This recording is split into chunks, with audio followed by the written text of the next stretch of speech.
Welcome, one and all, on this Hallows Eve, the night in which ghouls and beasts walk among us for this night and this night alone. So, what better way to send them off than with a game in which we take the role of a specter scaring people ourselves? I welcome you all to the Gamecube horror game, Geist.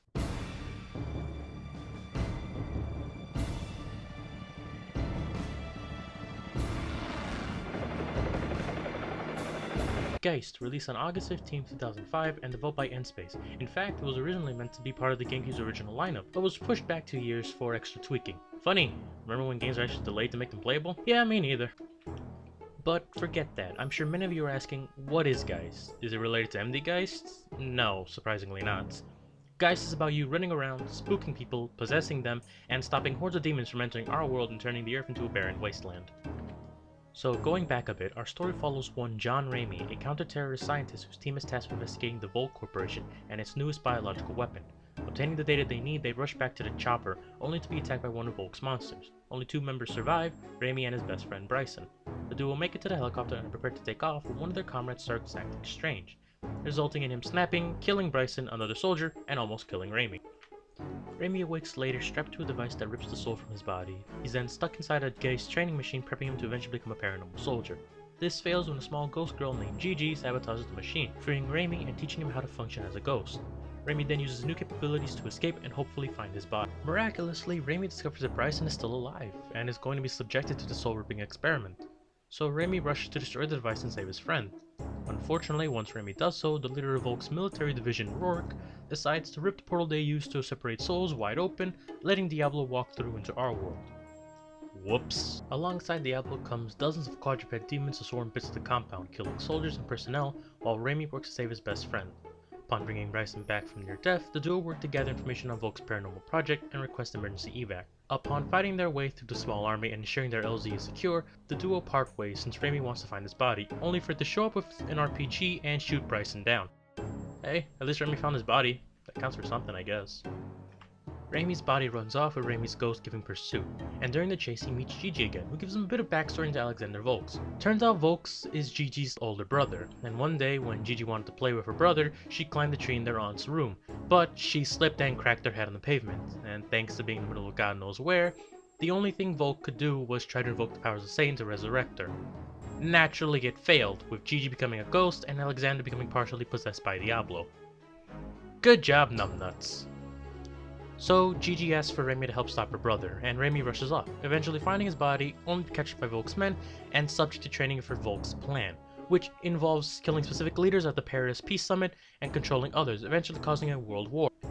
Following the training simulation, demons accidentally destroy the machine, freeing Raimi. The next few levels involve Raimi possessing Rourke, finding and repossessing his body, killing Rourke alongside several other Geist operatives, and then fighting Alexander Rourke in his flying wheelchair, which is equipped with machine guns and rockets. Upon killing him, Raimi and Gigi are dragged into Volk's psyche to face and kill the head demon. Upon killing the demon, Gigi and a young Alexander go off to heaven. Raimi is left to die as the cave he's in collapses down around him. Happy ending! I'm just messing. Raimi is picked up by a helicopter with his friend Bryson, who is somehow still alive, and a nurse and a dog he possessed earlier. Overall, it's a standard story you'd see in an action movie against an evil corporation, but the whole ghost possession angle adds a bit more to it, but not much. Speaking of possession, let's move on to the gameplay. Once Raimi becomes a ghost, he obtains the ability to possess people, animals, and objects. Of course, Raimi can't just possess humans and animals so easily, as he needs to scare them until they're nearly pissing their pants. Each object and creature has certain abilities that only they can use, so each level can be summed up as investigate area, find what you can and cannot possess, mess with everything that can be possessed to scare people and animals enough to be possessed, and then open up the path to continue forward. Most levels are puzzles that follow this setup, at least until late game and boss fights. Once you get the end game, the game basically becomes a standard FPS. You can still go into ghost mode, but doing that puts you in harm's way more often than not. It's a damn shame too, since most of the things you can do to make progress as a Geist are actually pretty fun. Example, possess an oven, crank that bitch up to 100, possess the fan, blow smoke into the chef's face to get him to check the oven, then possess dish rack, smack him in the face with dishes, then possess him and feed soldiers in the mess hall rat poison. So hearing that, you think that maybe they used the whole Geist concept really well early on. Sad thing is, that's as creative as the game gets with its puzzles at any point. This is partly due to the fact that everything you possess, except for Raimi and Rourke, has one ability and one ability only. So no matter what you want, you're never going to really get super creative in this game.